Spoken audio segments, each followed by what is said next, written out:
and I started with such a little amount of money that like I had to know that I was going to be able to turn it in a certain amount of time over and over and over again, and that's what scaled up to where we're at. And so, you know, if I was taking the more like, oh, I could make big money on this, hopefully, type of approach, you know, things may not have scaled as quickly.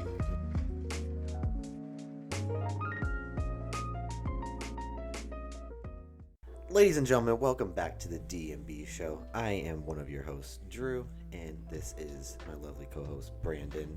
Happy to be here, right? Glad to be here as well. Good. It's a lovely place. Is it? Yeah. Same room? This room is just full of joy and happiness. It's where all the money happens. Our stresses disappear. Yeah. Just the gray walls with like the lighting. Yeah. Just perfect. People have died in this room. Anyway. That was before you guys moved in? No, it was during. Okay, we don't well. talk much about it. Okay, anymore. never mind then. Anyway. Ladies and gentlemen, thank you for being here for another week, for another episode, whether it is your first one or if you had listened to every other episode as well. We do appreciate everybody who's listening. We got a good show for you guys this week. Well, at least I think we do. We always have a good show. Yeah, It's but just a matter of do they feel that or not. If they don't, but like I want to mean it, you know. And like I think we do. yeah. Right? Yeah, you gotta bring like some passion. This is great stuff. Great stuff. Good stuff. This stuff can help you. We're make talking money. about Wholesale on Amazon and Walmart. Yeah. we should have planned that better. We suck at planning. Like, Wholesale on Amazon and Walmart is the topic. oh yeah. In case you couldn't, make sense of that. Yeah, in case we didn't make that super clear. Now you guys like really know what we're talking about. So last week we had talked about, VAs, virtual assistants, and Brandon had interviewed one of ours, Kenneth, the OG. Had interviewed him, talking about his background, how he got started being a VA, what his involvement is, and just basically his entire job as a VA for us and also for anybody else he's ever worked for. And so this week we're discussing Wholesale, the process with which how you go about Wholesale, and then also the kind of the involvement that our VAs have in that. So definitely kind of a 2-for-1 here with VAs and Wholesale. But yeah, seemed like a good transition because Kenneth is going to be doing more of our wholesaling preparation, at least. Maybe not the ordering right now, but he'll at least take a lot of the repetitive work away from us, so that we'll just be making decisions as opposed to having to do all the exhausting research nonstop. yeah. And it's a lot of repetitive work. It is. It's a lot of the same stuff. Yeah. Anything that needs to be done more than once, have someone else do it. Wise words. We're starting out with a bang here on this Yeah. podcast. Good job. So this week, 5 questions that we'll be answering throughout this episode. The first one being, what is wholesale? 2, what process do you use to succeed at wholesaling? 3, why do you recommend wholesale? 4, how much money does it take to get started? Big one. $1 million. And 5, what challenges are there? Also $1 million. Well, yeah, I mean, it's pretty much a given. It didn't fit. No, but money's a problem, and money's a challenge. Can be. We'll put it that way. So let's go ahead and get started. We'll jump right into it. It'd be kind of it's gonna be almost like a question and answer kind of style here, Brandon. Do I get multiple choice, A, B, or C? No. Dang it. Well, I mean, the multiple choice is whatever you want it to be. This sucks. So you can pretty much get to pick your answer and what the answer says. So No, this will be fun. that'll be good. All right, so let's jump into it. First, what is wholesale? All right, wholesale is basically nothing more than buying in bulk at a discounted rate. Costco. Yeah. So the type of wholesaling that we look at is business to business. When you think about like ABC Warehouse, Costco, BJ's, Sam's Club, those are wholesale clubs where you're basically able to pay a fee and you get close to wholesale pricing as a consumer, right? But when you're a business, you don't quite have to put in all that work. It's more so just a matter of establishing relationships. But essentially, what you're doing is buying in bulk, and then you're reselling those items either on listings that already exist, or you're introducing them yourself in some way. You can buy from distributors who carry like lots of different brands, or you can go directly to the brand themselves and you can buy their stuff at a negotiated rate. That's the preferred way to do it, but that's a lot more work. You have a lot more roadblocks, so most people go the distributor route. So like when you, I don't know, I guess when you buy in bulk, right? Like, is it just buying, large quantities of just like one single item? Is it like just buy is like a limit you got to buy? Like what exactly are you buying? Some suppliers you have to order a set minimum amount, not necessarily of a particular type of item, but let's say the lowest minimum is usually around $250. So they don't care if you're buying one case of really expensive stuff that's $250, or a lot of little things that amount to $250, as long as you meet that threshold. Others, they have case quantities and you can't break case quantity. So like if they come in cases of 24, you can't buy 10, you can't buy 12, you can't buy 17. You have to buy them in increments of 24. Hopefully that makes sense. Yeah, definitely. Others though, their threshold is, $1,000, $5,000, $10,000. Usually you have less competition the higher up you go. Because like it's bigger distributors, right? At that point. Right. Well, and you weed out the small guys that like can't, they don't have that kind of money. So, which is nice when you get to that point. But you also, most of us start out as the small guy, and you kind of have to just make it work. A lot of different companies have like tiered discounts where like your minimum order, let's say, is $100 or $250, but if you order $1,000, you get an extra 5% off. If you order $2,000, you get 5% off and free shipping. If you order $5,000, you get whatever percent off. So a lot of them do it that way as well. Okay. And like, do you just expect to have like pallets of like stuff shipped to your house or shipped it somewhere? Like, so I actually don't get pallets often. We have a supplier where if we order a certain amount, they have to use a pallet and a truck, and it's super inconvenient because I have a lot of stuff actually shipped to my home, and then from there I'll either store it or I'll ship it to a 3PL.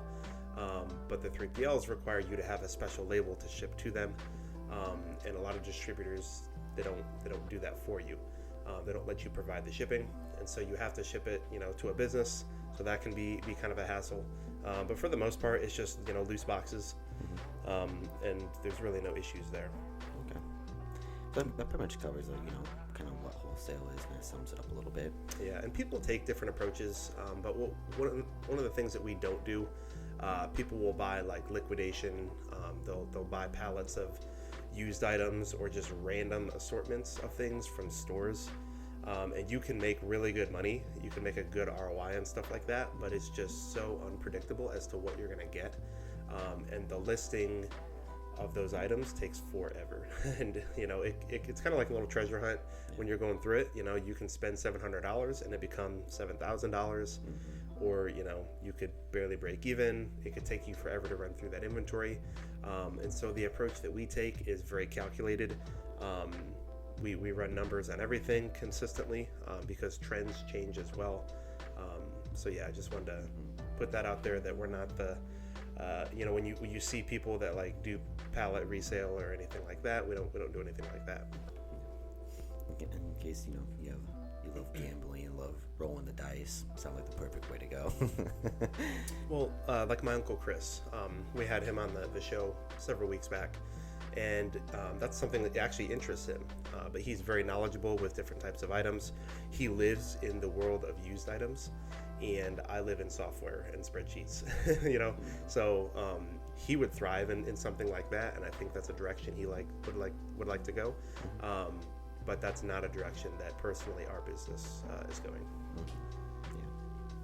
Yeah. From day one, that's pretty much how we started out. So. Yeah. I like things to be easy. I want to think as little as possible, because there's so much work to do that's tiring enough. I don't want to have to add all this research on top of that. Yeah, you don't need to have like a huge risk sitting over here, kind of like just hovering and like waiting to see like if it's gonna pay off or not. Yeah, well, and I started with such a little amount of money that like I had to know that I was gonna be able to turn it in a certain amount of time over and over and over again. And that's what's scaled up to where we're at. And so, if I was taking the more like, oh, I could make big money on this, hopefully, type of approach, things may not have scaled as quickly. All right, so let's go ahead and get into our process and the kind of step by step here. So the first step being identifying brands that can be bought at wholesale. One's not sold by Amazon, not sold by the brand itself. Yeah, those are the two things that we're looking for. And this is very, very tedious. This takes forever to do. And you're going to find tons of competition if you do find things. Most wholesalers, they'll scalp other wholesalers. They'll take the listings that they're at. They'll search the same suppliers. And I've done that too. Not necessarily to just take what they have, but to see what are the common themes. What are the easy ones that people are going for, because odds are either items aren't going to be that profitable, or there's going to be a ton of competition if it's that easy. Prices, are going to tank quicker with that much competition. But this is something where once you develop the process of doing this, and I'm not going to run through what this process is because it takes quite a while. I don't want to take up the whole podcast, but there's basically sourcing tips that I can give that I have made for the VAs for them to do to be able to identify what brands potentially we want to work with and how to get in touch with them. But the two biggest things, like Drew said, that you need to look for: is it being sold by Amazon?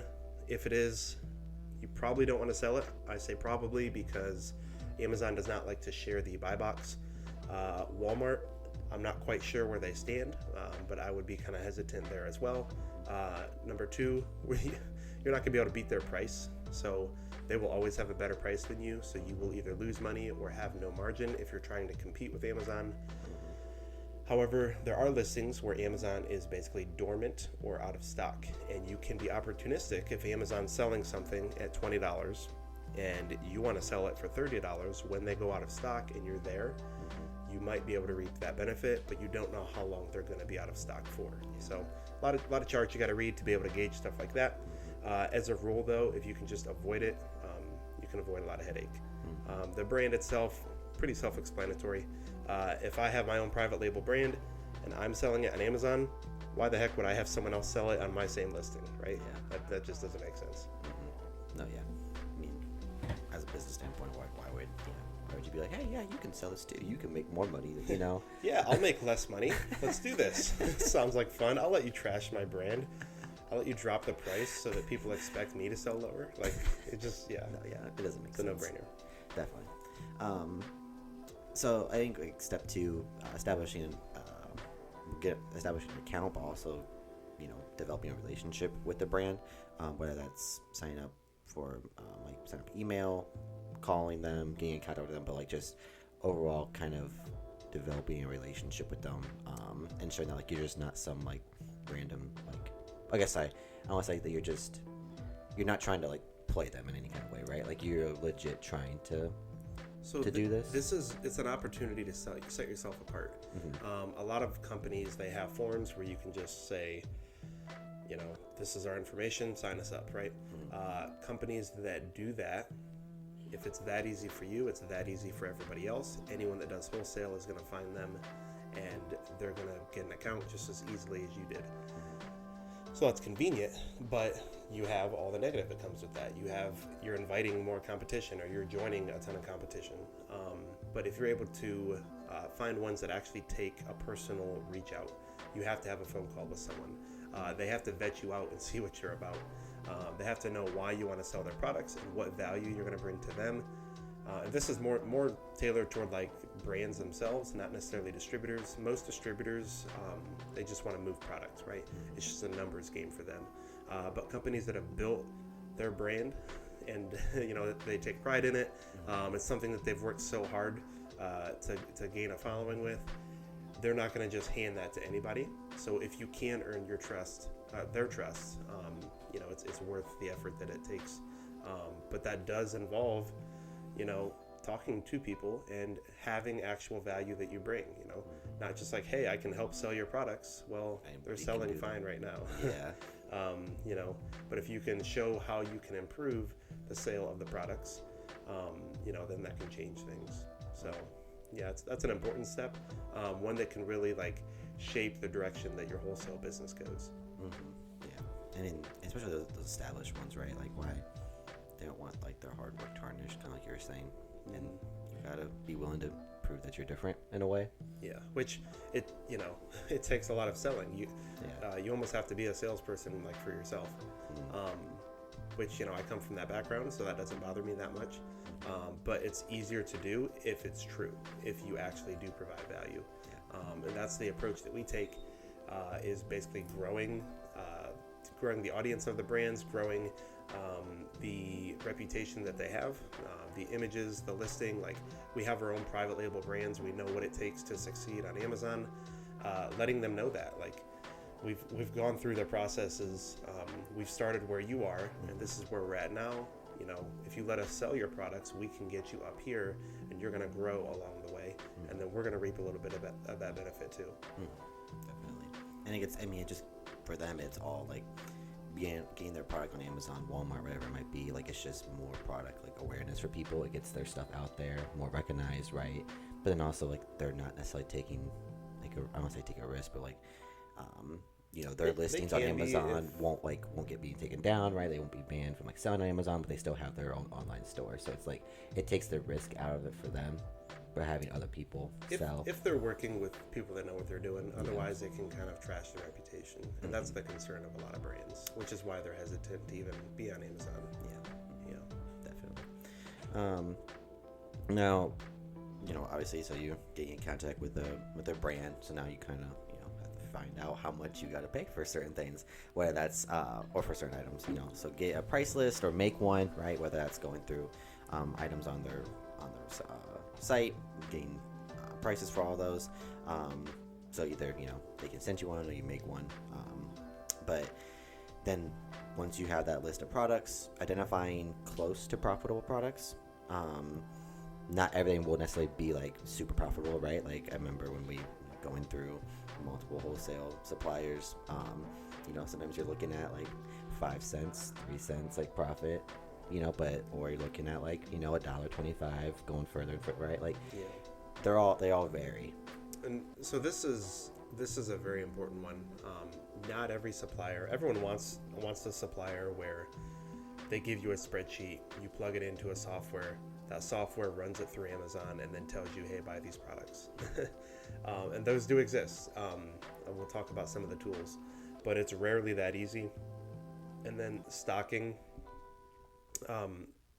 stuff that sells well, you're going to really struggle to see that stuff stay in stock. That's one of the biggest cons of wholesaling, is just you find products and then they're just not available for a while, and then by the time they're sold out again, or there's tons of competition now. So it's kind of a never-ending battle there. But what Drew said is, don't look for the ones that are obviously profitable. And if you just look at ones that are able to break even, and just identify what those are. I'm not saying just go buy stuff that doesn't make money, but identify what those are, and then put those into a spreadsheet. And what you can do with that information is now you can look at different approaches. Okay, this is profitable-ish by a very small margin on Amazon. Stuff is almost always a little bit more expensive on Walmart. It's harder to get on Walmart as a seller, and there's going to be few sellers there. So potentially, I can sell this on Walmart and make more profit than I would on Amazon and have less competition. So although there's fewer sales, there's less competition. So I'm making either the same, or sometimes even you're making more sales on some products on Walmart than you would on Amazon. The other thing is, we take the approach of bundling different wholesale items. If you take 2 items that maybe on their own don't make a killing as far as profit goes, but they have a good sales velocity, and you're able to bundle those together, oftentimes 2 items will ship, whether it's 1 item or the 2 items, the shipping cost is the same for 2 or for 1. So it just makes sense to bundle those together, have that be the product offering. So you're still leveraging the demand that's there for the product. It doesn't make sense for someone to just buy that 1 unit, but it makes sense from a bundled perspective. So it takes a little bit of work with the math, but that's something that you can identify as well. One of the other things, though, is just because something on its own isn't profitable, a lot of times we mentioned like the tiered discounts. Well, maybe if you have a big enough order, you're able to get a discount big enough to where it does financially make sense to purchase those that look like they're break even at first until you run the numbers and you see the big picture. Definitely. I think the big thing is like what I really learned from you when going through like wholesale suppliers and just many spreadsheets is like, yes, like the profits aren't, profit margins aren't going to be huge, but like that's okay, because they sell really well, or like it's not a lot of sellers, not like a lot of people aren't selling the item on Amazon or Walmart, whatever you're selling on. So just because it's not like a super high profit margin doesn't mean that it's a bad product or that you shouldn't sell it. And the biggest thing when it comes to wealth, just in general, is time. It's the biggest multiplier when it comes to like growing a number. If you think about like retirement plans, if you go to any type of retirement plan calculator and you run, X number of dollars put in up front, so much put in over time, if you compare the 20-year period versus the 30-year period, you will have astronomical growth from year 20 to 30 versus the first 20 years, right? If you wait, you put less in up front and then you put more in halfway down the road, you still see less than if you put less in up front and just let it grow for a longer duration of time. So basically, the more you're able to make that time happen or fast forward it, so to speak, or basically be able to like flip your dollar quicker, even if it's for a lesser percentage, you will actually see more growth that way. Now you've got to be careful though, because if you mentioned like a 5-cent margin, if you're buying a product for $1 hoping to make 5 cents, if the price changes just a little bit, you're screwed, right? Yeah. So you've got to be realistic. Go for the higher ticket items, but really focus on the percentage as long as the dollar amount makes sense too. You can get a 25% ROI, which is great. Or I'm sorry, not a 25% margin, but if you're making 25 cents on that margin, that's really not all that great, right? But if you have, we'll say a 25% ROI on something, but it results in several dollars worth of profit, then that can make more sense for you. It's all kind of depending on like what you want, It's gauged by like what you're willing to, or I don't say lose, but what you want to make, what you want back out of it. Yeah, and I mean it's all strategic. And one of the things that you can make sure that you don't lose money with, we'll put it in the tips section. But there's a specific type of tool that you'll need to make sure that you're profitable anytime a product sells. So we'll share that too. All right, let's go on to the next step. So now that you have either a list of prices, you have a relationship with the brand, you kind of an idea. Now it's kind of putting in, setting a budget. Spend the money, right? Like you taking that risk, so to speak.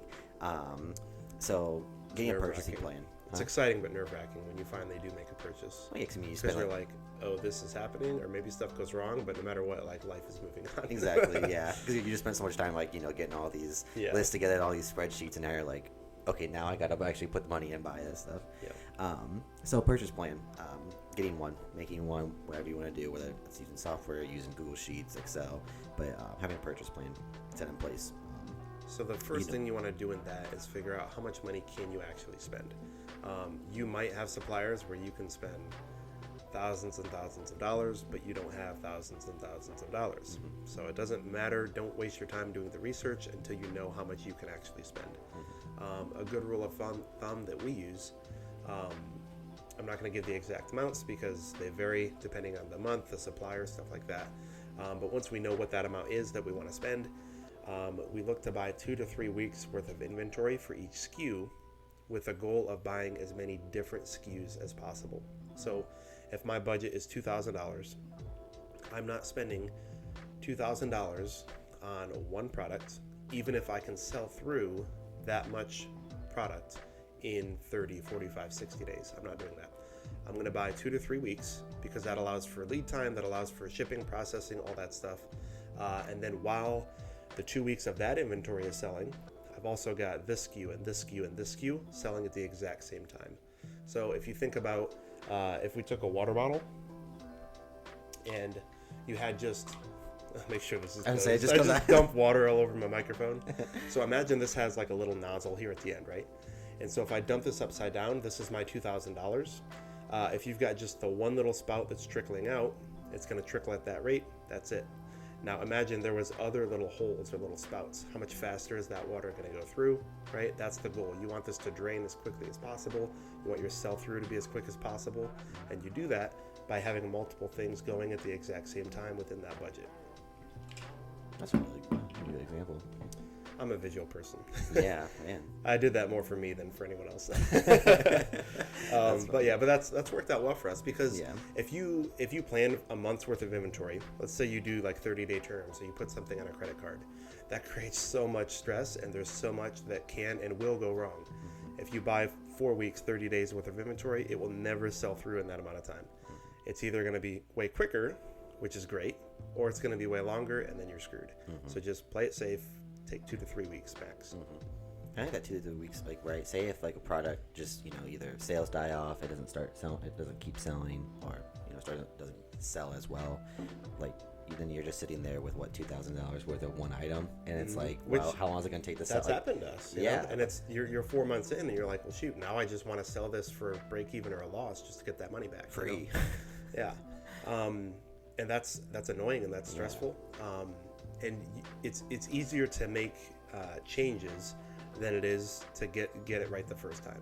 So always start small and then make adjustments, right? Oh, yeah.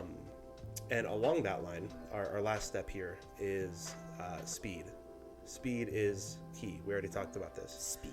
So once you have your products, they're shipped out, get them prepped, get them shipped to a warehouse, get them made available as soon as possible, because time equals money when it comes to wholesaling.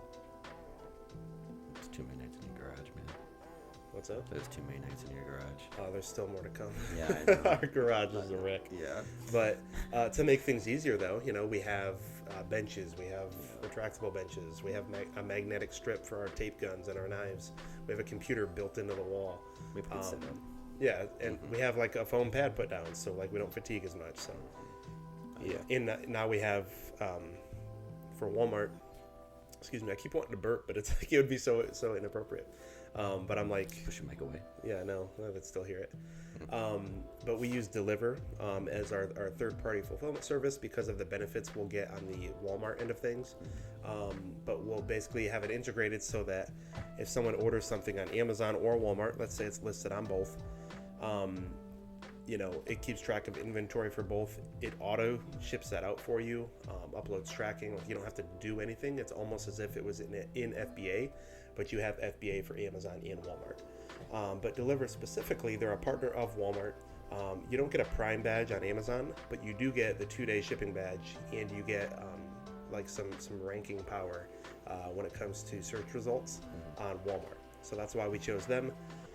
And then obviously with FBA, that's pretty straightforward there. But that's one of the things that we're using. And then Walmart, they have their own fulfillment service, which is like FBA. We're starting to dabble with that outside of Deliverr as well. So we'll have SKUs that can be just Walmart, SKUs that can be just Amazon, and then SKUs that can be both Amazon and Walmart. Yeah.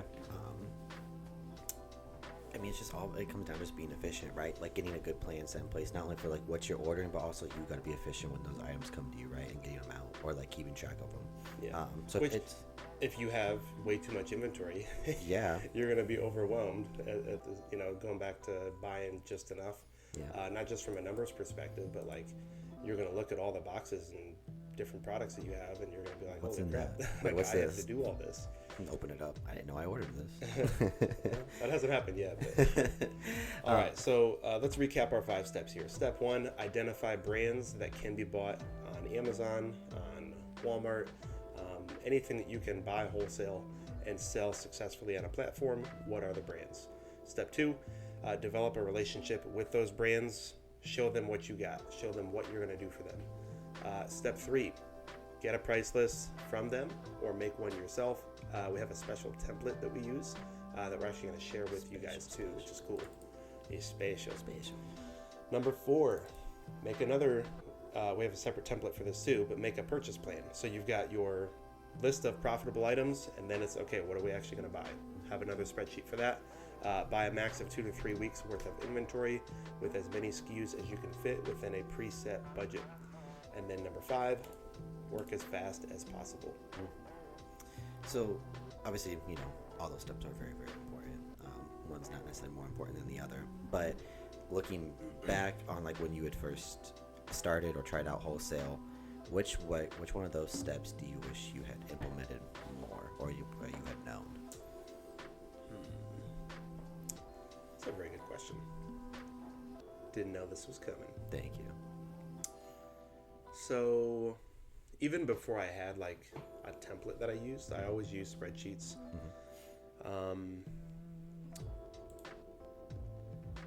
I'd say the biggest thing for me, just because of the importance for like the longevity of a wholesale business, is setting yourself apart from others. So I haven't always taken the approach of I want to be better than other wholesalers, because we all do this for money, right? We all want to make money, and so it's convenient to just go the buy and resell approach. Like, I don't care about the brand, I look at numbers, right? But you're able to have things that last longer, and you have less headaches down the road when you're able to actually have special relationships with brands. When you know the rep that you're dealing with, like, I almost said the brand name. We have one where like we had an issue where basically Amazon we had bought a lot of their inventory. Amazon had shut down the listing and actually taken and disposed of all of our inventory without our permission. And we had that purchase plan on 30-day terms. And, most suppliers would be like, yo, where's the money? This rep was like, I get it. Like, this totally isn't fair to you. If you were able to get a hold of these units, we can return them and give you a refund. But like, since you're not able to even get the units back, like, they worked with us. It took us like 3 months to pay back that balance. And we're still able to put stuff on terms with them. Like, they're great, but having like a relationship with someone has like made the hiccups less of a problem, right? Because they're willing to work with us because they see the value of what we do for them. So I'd say that's probably the biggest thing. It's a more patient approach, right? Because we want the buy, resell, the quick, easy, like, okay, let's just buy these, run the numbers and not care about anything else. But when you're able to just go that extra step, it has benefits for you and for the brand, but in the long run, it really does benefit you too. Okay, good deal. So after all that, the very long process that it can be, it gets easier. Well, I mean, once you're, rebuying over and over again, yeah, it's repetitive. Like, you know what you're looking for. Yeah, which kind of goes hand in hand with this first tip. To make things a little bit easier. Like you said earlier, if you do it more than once, then hire someone else to do it. So this is where the VAs kind of come into play. Like Brandon said, we have price templates, purchase plans, like all. We have lots and lots of templates to use. You giving those to the VAs, showing them the process of how to make those lists, and it allows you to have more time. Right, you can focus on the actual plan itself, and making good decisions. Not like it gives you more of a. It takes a lot of that like workout, and you can be more calculated with your decisions, and be more smart. When I was doing price lists myself, and I was literally just a one-man show at this point, by the time I would put in all the research, searching through hundreds and hundreds of items, you're ready to be done, right? And so then you rush from here's the items to you're just buying them on the spot, and then by the time the items ship in, you go to sell them, the price has changed, or something has happened where you miscalculated somewhere because you were just tired and didn't want to do your due diligence. When you can have someone do the hard part and then you do the important part, you're able to catch those mistakes because you're not mentally exhausted. So definitely, if you can have someone else do that for you, have them do that for you. Makes things easier all around. Next tip here, if you're gonna bundle stuff together, Obviously, you're going to buy your own GTIN. It basically like a legit UPC code. You want to also at least have custom sized boxes, if not even custom like branded boxes for your stuff. Have your brand, not, I mean, have the brand too. Let's say it's a Nike shoe.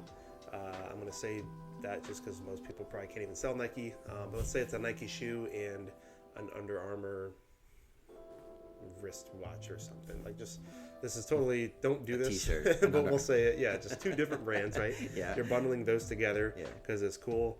It makes sense, right? Have your brand on there too. That way, Joe Schmo, who has access to those items, isn't going to just do what you did, because now if he does, you can boot him off so much easier. Especially if you have like branded boxing. Maybe you do the tape stuff that has your brand, or the box itself is stamped, your brand. You're able to show that to Amazon and be like, this is not like, this is my listing, this is my offering. What's included in here, it comes in this box. He doesn't have this box, and so you're able to use that as leverage. Keep going that extra mile. Yeah, it takes a little bit more work. Your margin might be a little smaller because of it, but then you have, less people jumping on your listing, so you have less headache, and then you're making more sales too. That's advertising too, brand awareness.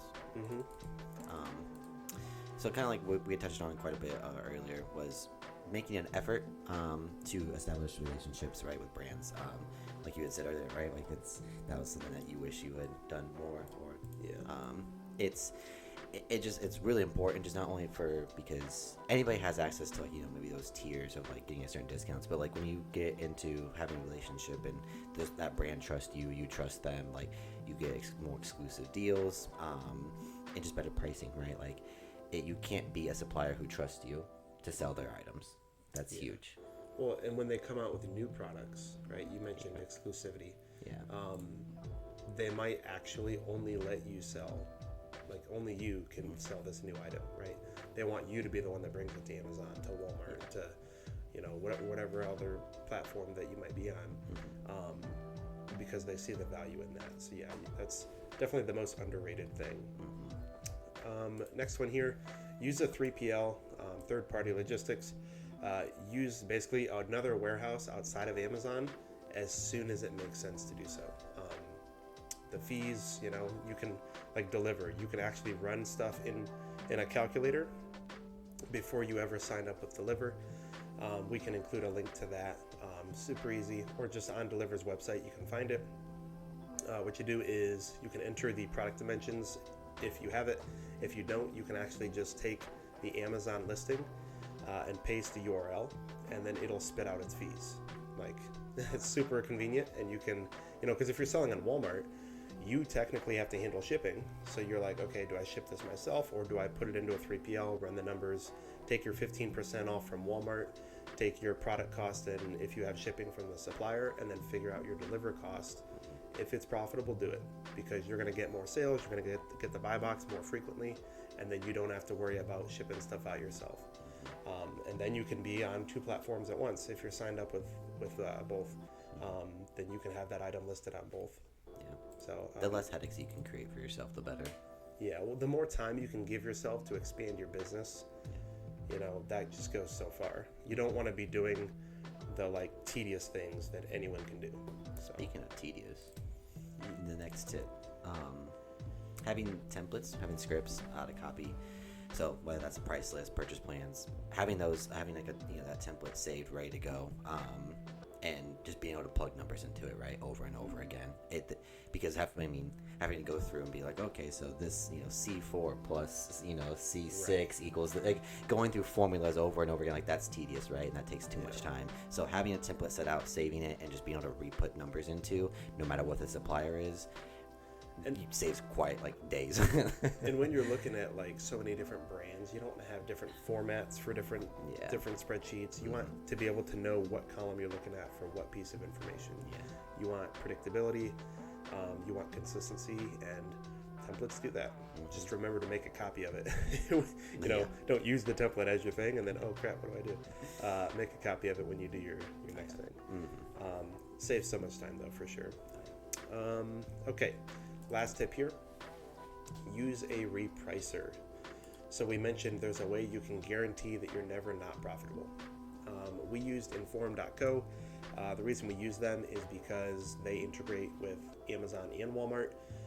There are other options that we, just being blunt, we have not looked into some of these options because when we did need a repricer for Amazon and Walmart, Informed was actually the only one doing both.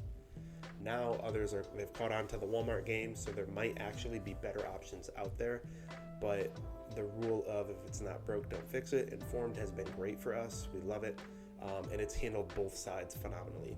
And it's all within one platform. You can handle both. That's why we use Informed.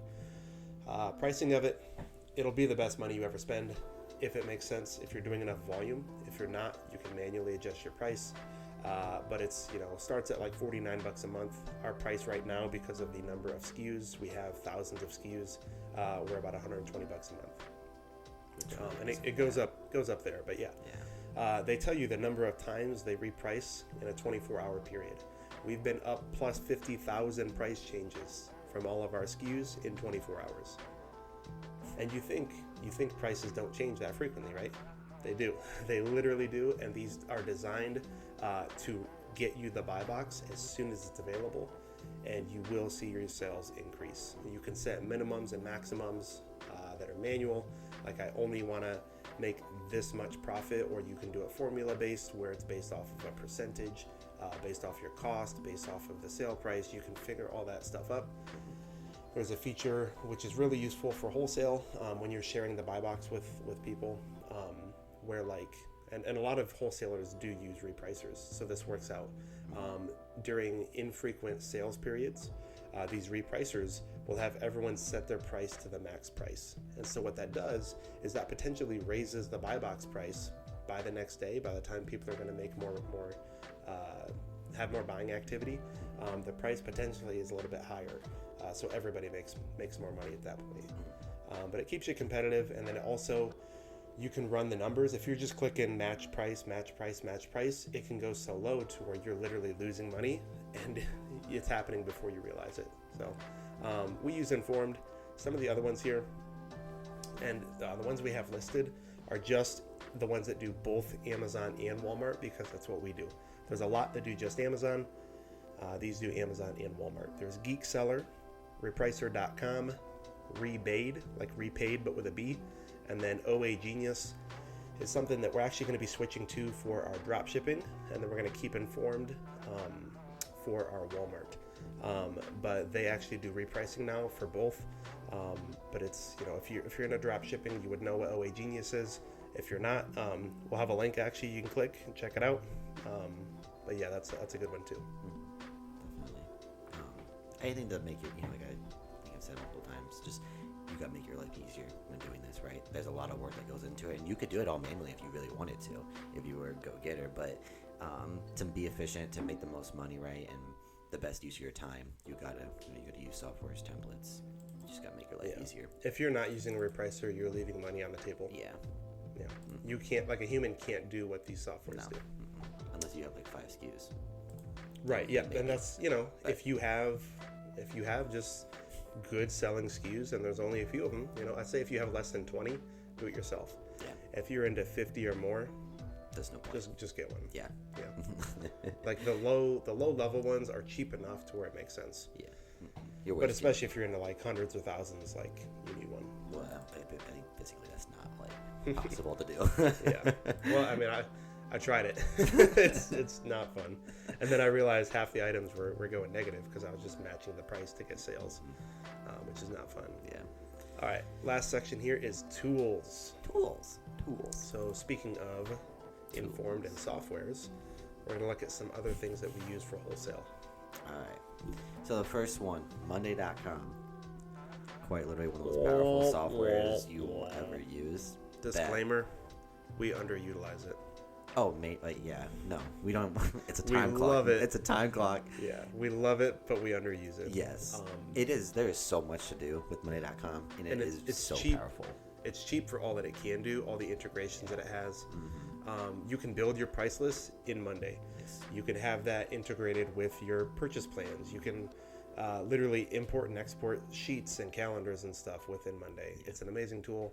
Use it if you don't have it. I think we literally could sit down for like a whole day and just run through Monday and like not even get through half of it. We'll do a webinar or a podcast with one of the guys from Monday. Have them like sell audiences on it. That'd be kind of cool. That's actually really cool. Yeah. All right, the next one. Loom. I love this. He mocks me for it because it's not like, it doesn't do a ton. It's literally just a video recording thing, but it's so convenient. Imagine trying to like type out and explain stuff, right? It takes forever to do. Write out your SOPs, whatever, which I'm a fan of having set stuff like that. But for just quick on the go, hey, check this out. Hey, tweak this. Hey, fix this. Or this is how you do that. Loom, you click a button, you're recording just like that. It's stored in a cloud. You share a link. They watch it online. So it takes literally no time. I use Loom multiple times every single day. Every single minute. Loom.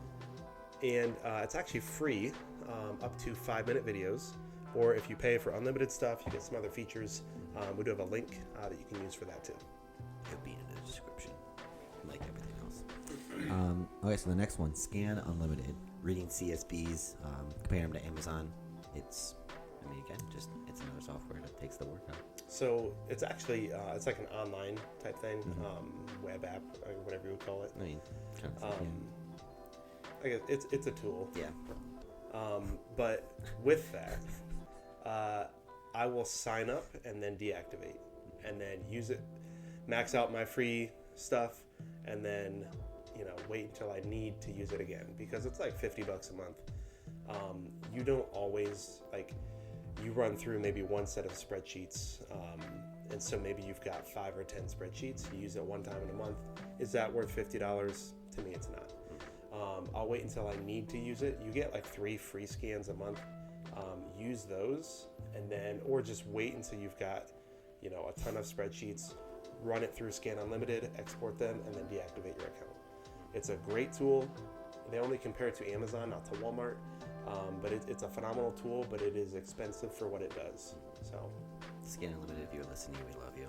Hopefully they never heard us. Hopefully not. Next one, most essential for anything Amazon or Walmart related, Helium 10 and or Jungle Scout. I'm fans of both. I'm going to go Team Helium 10 on this one. I would. It's just, they do so much. They're more expensive, but they just have so much more that we use them for. But you use this to identify your sales numbers, your rank, your trends, the number of sellers. It takes a lot of the time away from doing that. Disclaimer though, you might want to invest in something like Keepa. Helium 10 gives you a chart, but it doesn't always tell you, actually it doesn't tell you at all, if or when Amazon is on a listing. It just tells you price, sales rank, which is very good to know to see seasonality or when stuff's in and out of stock. But when you're doing wholesale, you do need to know if Amazon is on a listing. Keepa will do that for you. It's like $15-20 a month. That's something you want to have as well. But for the bulk of your research, Helium 10 is going to be able to do that for you. And I mean, if you're not, how much is it a month? Is it up to? We pay like $197 a month. Yeah. So I mean, if you're not willing to spend, that $197, then a cheaper alternative route is Jungle Scout. That is just as I don't say just as, but it's still very, very powerful. Oh yeah, and we bought the web app, or not the web app, the Chrome extension. We bought a lifetime thing, so I think now they actually have it built into a monthly plan. So we have that forever. We don't have to pay anything monthly. Yeah. And so we can come and go with our Jungle Scout subscription and still use the Chrome extension all the time, which is nice. But Helium 10 is a subscription that I've never deactivated because it integrates so much into your Seller Central, and it's so powerful. But Jungle Scout is definitely a great cheap alternative. AMZ Scout, there's a few other ones as well that people vouch for, but Helium 10 is the giant. Kind of just feels like it's the top dog, and All right, the next one, product order templates, which we will put a lot of things we will put into the description, but we'll have links to all that stuff. Template number 1 is a list of profitable products per supplier. Number 2 is going to be your actual like purchase plan, like the purchase that you made. And then number 3 is going to be the outcome. After stuff is sold, you have to like actually pull the numbers from Amazon, from Walmart, but just to like gauge and see how you did. Or if you have your price of like your costs built into Helium 10, built into Jungle Scout, Sellerize is another one. It'll actually tell you those numbers afterward, so you don't have to use a spreadsheet necessarily to know that information. But you want to be able to judge how you did from your last order, so that way you can make a better decision on your next order. Definitely. So yeah, that's about it. We already talked about informed, so Yeah, we did. All right. hopefully this was helpful to you guys. Wholesale is something that it's not as fancy or shiny as private label. It's not like the fun treasure hunt like arbitrage is, like I spent $5 and I made $500. Like, you're not ever gonna get that in wholesale. However, it's the mortar to a house. Like, the brick gets all the attention. If you didn't have the mortar in your Amazon business, the bricks could easily be broken. When you're going months at a time before you get a return on your investment from a private label product, you have some of that money back. You don't have all of it. And so wholesale, if you do both, provide you that opportunity to keep cash flow going and take that money and reuse it again once or twice before you go buy another private label set of products. So that's the approach that we take. Super helpful. Hopefully these tips help you guys. If you have any questions, feel free to reach out. Perfect. All right. Thank you for listening again. We do appreciate everybody who's listened to us this entire podcast. Subscribe to my YouTube channel, Vomsky Commerce. It'll be in the I've got 3 subscribers. A few days in. More content coming. Yeah, I probably just lost a subscriber with that one. 19. All right. It's okay, though. Thanks again, guys, for listening. We'll see you next week with another great episode. Goodbye. Adios.